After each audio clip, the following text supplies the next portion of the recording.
Akibat hujan deras disertai angin kencang, ratusan rumah warga di Kampung Wirabangun, Kecamatan Simpang Pematang, Mesuji, Lampung mengalami rusak parah pada bagian atas. Tidak hanya itu, ratusan hektar sawah siap panen juga rusak akibat peristiwa ini.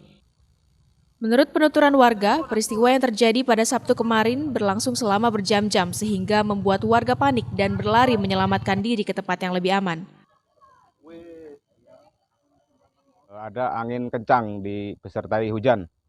Nah, itu mengakibatkan sebagian rumah di Desa Wirabangun terkena dampaknya seperti genteng itu berterbangan dan hancur dan juga asbes.